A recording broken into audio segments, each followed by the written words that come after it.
जाति मूल रूप से वो ब्राह्मण जाति है जिनका काम आदिकाल में यज्ञ में पशु बलि देना होता था।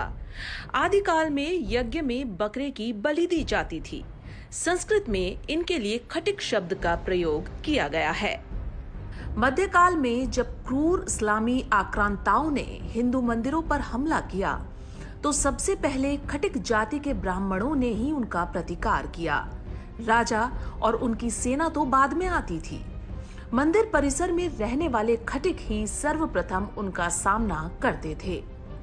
तैमूर लंग को दीपालपुर व अजोधन में खटिक योद्धाओं ने ही रोका था और सिकंदर को भारत में प्रवेश से रोकने वाली सेना में भी सबसे अधिक खटिक जाति के ही योद्धा थे। तैमूर खटिकों के प्रतिरोध से इतना भयाक्रांत हुआ कि उसने सोते हुए हजारों खटिक सैनिकों की हत्या करवा दी और 1 लाख सैनिकों के सिर का ढेर लगवाकर उस पर रमजान की 13वीं तारीख पर नमाज अदा की। मध्यकालीन बर्बर दिल्ली सल्तनत में गुलाम, तुर्क, लोधी वंश और मुगल शासनकाल में जब अत्याचारों की मारी हिंदू जातियां मौत या इस्लाम का चुनाव कर रही थी तो खटिक जाति ने अपने धर्म की रक्षा और बहु बेटियों को मुगलों की गंदी नजर से बचाने के लिए अपने घर के आसपास सुअर बांधना शुरू किए। इस्लाम में सुअर को हराम माना गया है। मुगल तो इसे देखना भी हराम समझते थे और खटिकों ने मुस्लिम शासकों से बचाव के लिए सुअर पालन शुरू कर दिया। उसे उन्होंने हिंदू के देवता विष्णु के वराह अवतार के रूप में लिया। मुस्लिमों की गौ हत्या के जवाब में खटिकों ने सुअर का मांस बेचना शुरू कर दिया और धीरे धीरे ये स्थिति आई कि वो अपने ही हिंदू समाज में पददलित होते चले गए। दुर्भाग्य से कल के शूरवीर आज अछूत और दलित श्रेणी में हैं।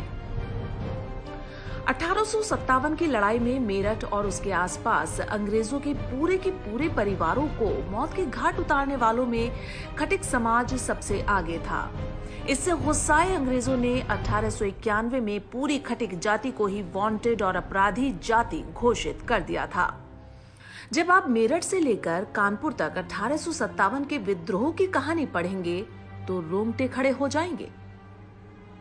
जैसे को तैसा पर चलते हुए खटिक जाति ने न केवल अंग्रेज अधिकारियों बल्कि उनकी पत्नी, बच्चों को इस निर्दयता से मारा कि अंग्रेज थर्रा उठे। क्रांति को कुचलने के बाद अंग्रेजों ने खटिकों के गांव को सामूहिक रूप से फांसी दे दी और बाद में उन्हें आपराधिक जाति घोषित कर समाज के एक कोने में ढकेल दिया। स्वतंत्रता से पूर्व जब मोहम्मद अली जिन्ना ने डायरेक्ट एक्शन की घोषणा की थी तो मुस्लिमों ने कोलकाता शहर में हिंदुओं का नरसंहार शुरू किया, लेकिन 1-2 दिन में ही पासा पलट गया और खटिक जाति ने मुस्लिमों का इतना भयंकर नरसंहार किया कि बंगाल के मुस्लिम लीग के मंत्री ने सार्वजनिक रूप से कहा कि हमसे भूल हो गई। बाद में इसी का बदला मुसलमानों ने बांग्लादेश में स्थित नोआखाली में लिया। आज हम आप खटिकों को अछूत मानते हैं क्योंकि हमें उनका सही इतिहास नहीं बताया गया है, उसे दबा दिया गया है। दलित शब्द का सबसे पहले प्रयोग अंग्रेजों ने 1931 की जनगणना में डिप्रेस्ड क्लास के रूप में किया था। उसे ही बाबा साहेब अम्बेडकर ने अछूत के स्थान पर दलित शब्द में तब्दील कर दिया। इससे पूर्व पूरे भारतीय इतिहास व साहित्य में दलित शब्द का उल्लेख कहीं नहीं मिलता है। मुस्लिमों के डर से अपना धर्म नहीं छोड़ने वाले, हिंसा और सुअर पालन के जरिए इस्लामी आक्रांताओं का कठोर प्रतिकार करने वाली एक शूरवीर खटिक जाति को आज दलित वर्ग में रखकर अछूत की तरह व्यवहार किया जाता है। भारत में 1000 ईस्वी में केवल 1% अछूत जातियां थी, लेकिन मुगल वंश की समाप्ति होते होते इनकी संख्या 14% हो गई। आखिर कैसे? सबसे अधिक खटिक अनुसूचित जाति के लोग आज के उत्तर प्रदेश, बिहार, बंगाल, मध्य भारत में हैं, जहां मुगलों के शासन का सीधा हस्तक्षेप था और जहां सबसे अधिक धर्मांतरण हुआ। आज सबसे अधिक मुस्लिम आबादी भी इन्हीं प्रदेशों में है जो धर्मांतरित हो गए थे। डॉक्टर सुब्रमण्यम स्वामी लिखते हैं, अनुसूचित जातियां उन्हीं बहादुर ब्राह्मण व क्षत्रियों के वंशज हैं जिन्होंने जाति से बाहर होना स्वीकार किया, लेकिन मुगलों के जबरन धर्म परिवर्तन को स्वीकार नहीं किया।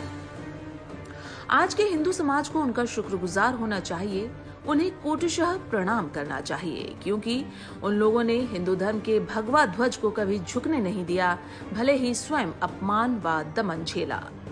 प्रोफेसर शेरिंग ने भी अपनी पुस्तक हिंदू कास्ट एंड ट्राइब्स में स्पष्ट रूप से लिखा है कि भारत के तथाकथित निम्न जाति के लोग कोई और नहीं बल्कि ब्राह्मण और क्षत्रिय ही हैं। स्टेनले राइस ने अपनी पुस्तक Hindu customs and their origins में भी यही लिखा है कि अछूत माने जाने वाली जातियों में प्रायः वो बहादुर जातियां भी हैं जो मुगलों से हारी तथा उन्हें अपमानित करने के लिए मुसलमानों ने अपने मनमाने काम करवाए थे। यदि आज सनातन धर्म बचा हुआ है तो अपने इन्हीं अनुसूचित जाति के भाइयों के कारण, जिन्होंने नीच कर्म करना तो स्वीकार किया लेकिन इस्लाम को नहीं अपनाया। धन्य हैं हमारे ये भाई जिन्होंने पीढ़ी दर पीढ़ी अत्याचार और अपमान सहकर भी हिंदुत्व का गौरव बचाए रखा और स्वयं अपमानित और गरीब रहकर भी हर प्रकार से भारतवासियों की सेवा की है। खटीक जाति की इस वीरता का सनातन धर्म सदैव ऋणी रहेगा। जय राम, जय भीम।